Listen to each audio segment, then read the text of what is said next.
ముందు ఆ watch timing అది మార్చాలి అధ్యక్ష, టైం తప్పు ఉంది అది.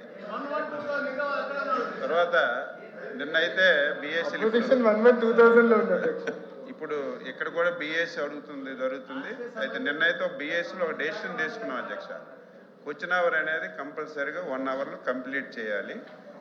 1 అవర్ తర్వాత డిముట్టిబుల్ ఆన్సర్ అని చెప్పి ఒక నిర్ణయం తీసుకుని అన్నప్పుడు అన్ని క్వశ్చన్స్ రావాలి అధ్యక్ష. అందరికీ క్వశ్చన్ డిస్కస్ రావాలని వచ్చినప్పుడు మీకు అడగొద్దని అనడం లేదు. సంబంధం లేనివి లేకపోతే మొత్తం అన్నీ కలిసి అడిగితే దానివల్ల సమయం కూడా వేస్ట్ అవుతుంది. ఎల్ఓపి గారు ఏంటంటే ఇది పెద్దరికం ఉపయోగించాలి. మీరు పెద్దవాళ్ళు పెద్దరికం ఉపయోగించి హౌస్ చక్కగా జరగడానికి అన్ని క్వశ్చన్స్ డిస్కస్ రావడానికి ఉపయోగించాలి. ఇప్పుడు ఇంత క్లారిటీగా మీరు అడిగిన క్వశ్చన్కి ఎంత క్లారిటీగా చెప్పారు.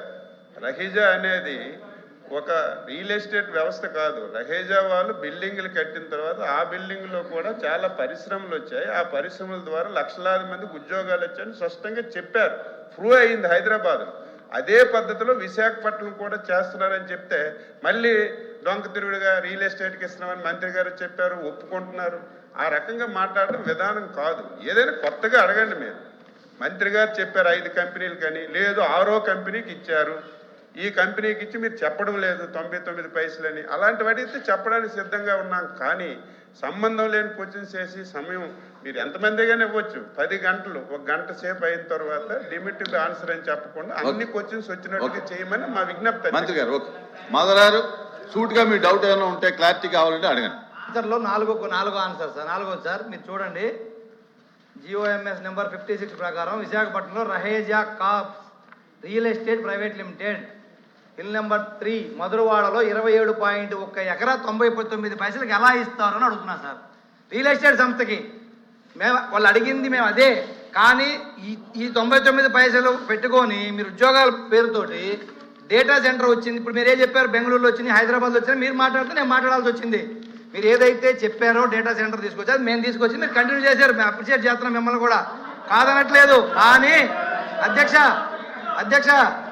గూగుల్ ఆల్ఫాబెట్ కంపెనీ అధ్యక్ష 24 లక్షల స్క్వేర్ ఫీట్ ఆఫీస్ స్పేస్ రెంట్కి తీసుకొని 22,000 సీటింగ్ కెపాసిటీ తోటి అధ్యక్ష వారం క్రితమే అధ్యక్ష కర్ణాటకలో కంపెనీ పెట్టుకుంది. అదే విధంగా మనం ఎందుకు మూవ్ అవ్వలేదని అడుగుతున్నా అధ్యక్ష. మనమేమో భూములు ఇస్తున్నాం 99 పైసలకి, కానీ భూములు లేకుండానే ఉద్యోగాలు తెచ్చుకుని పక్క రాష్ట్రాలు ఆయన చెప్పారు తెలంగాణ కర్ణాటక మాట్లాడారు. ఆంధ్ర గురించి మాట్లాడాలి, మేము ఆయన తెలంగాణ గురించి ఎందుకు మాట్లాడతాడు? ఆయన ఈ రకంగా ఉంటే కూర్చోండి. నా పూర్తవడం ఏంటిదే, మీ పూర్తవడం ఏంటండి? కూర్చోండి మాధవ్ గారు. నా కళ్యాణ్ గారు సెకండ్ సెక్రటరీ కూర్చోండి. సభకు నమస్కారం అధ్యక్ష. అమ్మా ఆపండి అమ్మా. సభకు నమస్కారం అధ్యక్ష. యాక్చువల్గా ఐటీ కంపెనీలు ఇతర పరిశ్రమలకు జరుగుతున్న భూ కేటాయింపులు, ముఖ్యంగా విశాఖపట్నంలో జరుగుతున్న భూ కేటాయింపులు అయితే మాత్రం చాలా విమర్శలకు దారి తీస్తుంది అధ్యక్ష. విశాఖపట్నం అనేది మన రాష్ట్రంలోనే కాదు, దేశంలోనే కాదు, ఆసియా ఖండంలోనే అత్యంత బాగా ఫాస్ట్గా డెవలప్ అవుతున్న సిటీ అధ్యక్ష. అక్కడ రూపాయికి కనీసం పప్పు బెల్లాలు రావు అధ్యక్ష, కనీసం శనగలు కూడా రావు అధ్యక్ష, రూపాయికి టీ కూడా వైజాగ్లో రాదు అధ్యక్ష. అలాంటిది వైజాగ్లో 100,000 కోట్ల రూపాయల విలువైన భూముల్ని అయితే మాత్రం చాలా డెడ్ చీప్గా ఇచ్చేస్తూ ఉండే పరిస్థితి అయితే మనం చూస్తున్నాం అధ్యక్ష. అయితే మనం గతంలో ఒక నానుడు ఉండేది 99 రూపాయలకే బాటా రేట్ అని. మరి ఇప్పుడు 99 పైసలకే ఏ రేట్ అనాలో అర్థం కావట్లేదు అధ్యక్ష. మన పాత రాజధాని హైదరాబాద్ తీసుకుంటే అధ్యక్ష ఎకరా 150 కోట్లకి అక్కడ ఇస్తున్నారు అధ్యక్ష. ఇక్కడ మాత్రం ఎకరా 150 పైసలకే ఇస్తున్నారు అధ్యక్ష. మరి ఇందులో ఏంటి ప్రాబ్లమో నాకు అర్థం కావట్లేదు. అలాగే ఇంకా పునాది స్థాయిలో ఉన్న అమరావతిలో కూడా ఇస్తున్న భూముల ధరల కంటే మా విశాఖపట్నంలో ఇంకా తక్కువకి ఇస్తూ ఉన్న పరిస్థితి అధ్యక్ష. యాక్చువల్గా భూ కేటాయింపులు అనేవి వెనకబడిన ప్రాంతాలు, మారుమూల ప్రాంతాల్లో తక్కువ ధరకి ఇస్తారు. ఎందుకంటే ఆ ప్రాంతం అభివృద్ధి చెందాలని, అలాగే అక్కడ చీప్గా కూడా ధరలు భూములు ఉంటాయి కాబట్టి ఇస్తూ ఉంటారు అధ్యక్ష. మరి ఎంత కాస్ట్లీ ల్యాండ్ని ఎందుకు తక్కువకి ఇస్తున్నారో ప్రభుత్వమే చెప్పాలి అధ్యక్ష. ఇంకోటి ఏంటంటే టీసీఎస్కి 99 పైసలకే ఇచ్చామనేసి బాగా బ్రాండింగ్ చేసుకున్నారు, మంచిది అధ్యక్ష. అయితే టీసీఎస్ అంతకి ఇవ్వాలని డిమాండ్ చేసిందా లేదా ప్రభుత్వమే ఆఫర్ చేసిందా తెలియదు కానీ అధ్యక్ష, ఐటీ కంపెనీలకు ఇస్తామని చెప్పి రియల్ ఎస్టేట్ కంపెనీలకు అయితే భూములు అత్యంత తక్కువ ధరలకైతే ఇచ్చేస్తున్నారు అధ్యక్ష. ఇప్పుడే చెప్పినట్టుగా రహేజా డెవలపర్స్ కి 99 పైసలకేమో 27 ఎకరాలు కట్టబెట్టడం జరిగింది అధ్యక్ష. అలాగే అడ్రస్ లేని వర్సా కంపెనీకి డెడ్ చీప్ గా 3,000 కోట్ల రూపాయల భూమిని కట్టబెట్టాలని ట్రై చేశారు అధ్యక్ష. మాట్లాడనివ్వండి మంత్రి గారు ప్లీజ్. 1 minute. 1 సెకండ్ అధ్యక్ష, మళ్ళీ నేను ప్రశ్నిస్తున్నా. నేను 5 కంపెనీలని చెప్పాను అధ్యక్ష. 6వ కంపెనీ పేరు మేడం గారు ప్రస్తావించారు. ఆధారాలు పెట్టమన్నాడు హౌస్ ఆరోపణలు చేసి బయటకు వెళ్తాను. మేడం గారిని ఇప్పుడు ఆధారాలు పెట్టమని లేటెస్ట్ చేస్తూ విత్డ్రా ది స్టేట్మెంట్ అధ్యక్ష. అంతేగాని ఉరిసాకు మేము ల్యాండ్ ఎక్కడ ఇచ్చావు అధ్యక్ష? We are not given. మేము ఇవ్వలేదు అధ్యక్ష. చాలా స్పష్టంగా నేను చెప్పాను, 5 కంపెనీలకే ఇచ్చానని చెప్పాను. ఒరిస్సాకి నేను ల్యాండ్ ఇచ్చానని మేడం గారు నిరూపిస్తే no problem, I will withdraw my statement. లేదంటే మేడం గారు స్టేట్మెంట్ విత్డ్రా చేయాలి. లేదంటే ఏదో ఆరోపణ చేసి మేము బయటకు వెళ్ళి తరపు నుంచి మేము ఒప్పుకోవడానికి సిద్ధంగా లేదు. We are not willing to take that. ఒరిస్సాకి ఇచ్చామని అంటున్నారు అధ్యక్ష. దయచేసి కరెక్ట్ కాదు అధ్యక్ష. మేడం గారు వివరాలు ప్రజల ముందర పెట్టమని కోరుతున్నారు అధ్యక్ష. మాధవరారు ఇప్పుడు సెకండ్ సెక్రటరీ మాట్లాడుతున్నారు, మీరు లేచి మాట్లాడతారు ఎందుకు? నా కూర్చోండి మంత్రి గారు. 1 minute అమ్మా 1 minute మంత్రి. గత సెషన్లో కూడా ఇదే విషయం విమర్శిస్తే మేము ఇవ్వలేదు, ఇచ్చినట్టుగా నిరూపించండి అని చెప్తే మళ్ళీ అదే అలిగేషన్ చేస్తున్నారు. నేను అడుగుతున్నాను, మీరు కూడా ఉత్తరాంధ్రకు చెందినవారు. ఉత్తరాంధ్ర అనేది వెనకబడిన ప్రాంతం. ఎక్కడికి వెళ్ళినా సరే ఈ దేశంలో ప్రపంచంలో ఎక్కడ చూసినా సరే ఉత్తరాంధ్ర వాళ్ళు అక్కడ పనిచేస్తున్నారు అధ్యక్ష. మనకు అన్ని వనరులు ఉన్నాయి.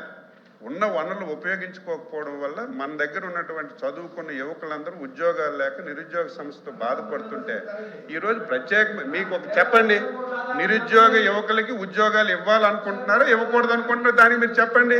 99 పైసలకి మా చుట్టాలకు బంధువులకి ఇచ్చాం అధ్యక్ష. 99 పైసలకి ఇచ్చి ఈ భూమి ఇవ్వడం వల్ల అధ్యక్ష ఇప్పుడు ఆయన చెప్తున్నారు అధ్యక్ష, గొప్పగా చెప్తున్నాడు ఆయన. నిన్ననే బెంగళూరులో 20 ఇంత భూమి ఇచ్చారు, ఇన్ని ఉద్యోగులు గూగుల్ పెట్టారని చెప్తున్నారు. భూమి ఇస్తే వస్తారు అధ్యక్ష. ఒక ఉదాహరణ అధ్యక్ష, వెస్ట్ బెంగాల్ ఉంది అధ్యక్ష, మీరు అందరూ తెలుసు. వెస్ట్ బెంగాల్ ఆ రోజు భూమి ఇవ్వకపోవడం వల్ల అక్కడ ఉన్నటువంటి కంపెనీలన్నీ బయటకు వెళ్ళిపోయాయి అధ్యక్ష. ఈ రోజు గుజరాత్ బాగా అభివృద్ధి చెందుతుంది. కారణం ఏంటి? ఒకసారి గుజరాత్ చూడండి అధ్యక్ష, అక్కడ పెద్ద కంపెనీలు వచ్చాయంటే అక్కడ తక్కువ రేటుకి భూమి ఇవ్వడం వల్ల అక్కడికి వచ్చారు అధ్యక్ష. ఈ రోజు ఉత్తరాంధ్ర వెనకబడి ఉంది. ఆ ప్రాంతానికి ఎక్కువ మందికి ఉపాధి కల్పాలి, ఉద్యోగాలు కావాలని దృష్టి పెట్టి పాలు ఏలు పెట్టుకుని పెడుతుంటే దాన్ని అభినందించవలసింది పోయి దాన్ని కూడా విమర్శిస్తున్నారు అధ్యక్ష. దీన్ని మీరు ఖండించాలి ఈరోజు స్పష్టంగా అధ్యక్ష. లేని విషయాన్ని ఇప్పుడు ఒక అలిగేషన్ చేశారు. ఉత్సవాలకి 99కి ఇచ్చారు, నిరూపించమనండి, చెప్పాలి కదా అధ్యక్ష. మీరు స్పష్టంగా ఫ్లోర్ ఆఫ్ ది హౌస్ లో చెప్పాం, 5 కంపెనీలకే ఇచ్చామని చెప్పాం. కళ్యాణ్ గారు. అధ్యక్ష ఒక్క నిమిషం. మేడం గారు సార్ అడిగారు, సార్ ఇస్తానమ్మా, నేను ఇవ్వలేను, సార్ ఇవ్వాలి. 1 సెకండ్. మాధవ్ గారు మీకు వినేదానికి ఓపిక ఉంటే సమాధానం చెప్పేదానికి సిద్ధంగా ఉన్నాం. మీకు వినేదానికి ఓపిక లేకపోతే నేను సమాధానం చెప్పలేను. ఎందుకు అరుస్తున్నారు అధ్యక్ష? మైకు మీరు ఇస్తారు, మాట్లాడచ్చు అధ్యక్ష. ఎందుకు అరుస్తున్నారో నాకు అర్థం అవట్లేదు అధ్యక్ష. దయచేసి కూర్చోండి, ఎందుకు కంగారు పెడుతున్నారు? ఒక్క నిమిషం, సమాధానం చెప్పమంటారా వద్దా? మాధవ్ గారు మీరు అడిగిన ప్రశ్నకి సమాధానం చెప్పమంటారా వద్దా? దయచేసి మెంబర్స్ కూర్చోండి. నేను సమాధానం చెప్పలేను సార్. రావులా కూర్చోండి, మీ సీట్లో కూర్చోండి. సార్ మళ్ళీ కూర్చోండి. ఇప్పుడు ఆయన ఒక ప్రశ్న అడిగారు అధ్యక్ష.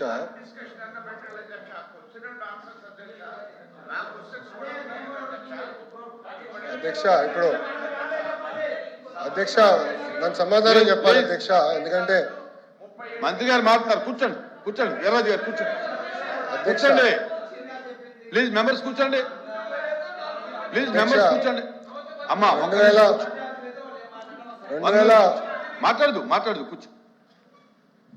అధ్యక్ష ఇప్పుడు అడిగిన ప్రశ్నకి నేను సమాధానం చెప్తున్నాను. ఓకే, మీరు అడిగారు ఇంకా కొన్ని కంపెనీలు ఆంధ్ర రాష్ట్రానికి తీసుకురండి, లేదంటే పక్క రాష్ట్రాలకు వెళ్తున్నాయి. ఎస్, ఇప్పుడు ఈరోజు భారతదేశంలో 100 రూపాయలు పెట్టుబడి వస్తే దాంట్లో సుమారుగా 25.3 రూపాయలు ఆంధ్ర రాష్ట్రానికి వస్తున్నాయి.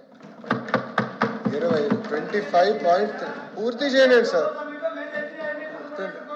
కూర్చో స్వామి, సార్ వినవయ్యా స్వామి. అరే రే రే రే గురుగారు, నా ఇప్పుడు ఓకే, మరో సభ్యులు ఒకటి ఆలోచించాలి అధ్యక్ష. ఇప్పుడు ఒకసారి ఆలోచించాలి అధ్యక్ష. ప్లీజ్ ప్లీజ్ ప్లీజ్ మాధవరారు. మాధవ్ గారు, లెక్కల్లోకి వెళ్తే 151 11 అయినాయి. టీమ్ 11 తయారైంది. అది కూడా మాట్లాడదామా, డిస్కస్ చేద్దామా? ఓకే, మీ సీన్ రిపీట్ అవుతుంది, ఎందుకు కంగారు పడుతున్నావు అధ్యక్ష? ఇప్పుడు ఇట్లా వెళ్తే ఆనాడు హెరాస్ చేయలేదు అధ్యక్ష. 2019 నుంచి 24 వరకు మోహన్ దాస్ పై గారు ఏమన్నారు? There is economic terrorism in Andhra Pradesh అన్నారు. మీరు ఇట్లనే అమర్ రాజా బ్యాటరీని హెరాస్ చేస్తే వాళ్ళు వెళ్ళి ఎక్కడ పెట్టుబడులు పెట్టారు? తెలంగాణ రాష్ట్రంలో పెట్టుబడి పెట్టారు. ప్లీజ్ ప్లీజ్ వెళ్ళలేదు. ఎక్కడికి వెళ్ళింది ఆర్సిలర్ మిత్తల్? ఎందుకు ఎక్కడికి వెళ్ళింది? మాధవ్ గారు, మీరు వాస్తవాలు తెలియకుండా మీరు మాడటం కరెక్ట్ కాదు. ఆర్సిలర్ మిత్తల్ ప్రాజెక్ట్ ఉత్తరాంధ్రకు వస్తుంది. మేము భూములు కేటాయించాం, ఎన్వైరన్మెంటల్ క్లియరెన్స్ చేయించాం. పక్క రాష్ట్రాల్లో 10 సంవత్సరాల ప్రాజెక్ట్ ముందరికి వెళ్ళకపోతే ఇక్కడ ఉన్న మా మంత్రి టీజీ భరత్ గారి నాయకత్వంలో 16-17 నెలల్లో వాళ్ళని తీసుకొచ్చాం. That is going to be India's largest steel plant. ఒక విశాఖపట్నంలో 2వ స్టీల్ సిటీ మేము కట్టబోతున్నాం. ఎందుకు కంగారు పడుతున్నారు? ఎందుకు అధ్యక్ష? అన్ని ప్రశ్నలు సమాధానం చెప్తున్నా. మాధవ్ గారు కొంచెం బీపీ ఎక్కువైంది, బీపీ బిల్ ఇవ్వండి, కొంచెం కామ్గా ఉంటారు. ఇప్పుడు ఆయన గూగుల్ గురించి ఒక ప్రశ్న అడిగారు అధ్యక్ష. న్యూస్లో వచ్చింది, గూగుల్ ఎక్స్పాన్షన్ ఒక రాష్ట్రంలో చేస్తున్నారు. అక్కడ ఏం రాశారు? చాలా స్పష్టంగా ఆఫీసు అద్దెకి తీసుకుంటున్నారు అని వాళ్ళు చెప్పారు. ఇప్పుడు నేనేమంటున్నానంటే అధ్యక్ష, దాన్ని పూర్తి చేయమంటారా? ఎల్ఓపి గారు, యూ కెన్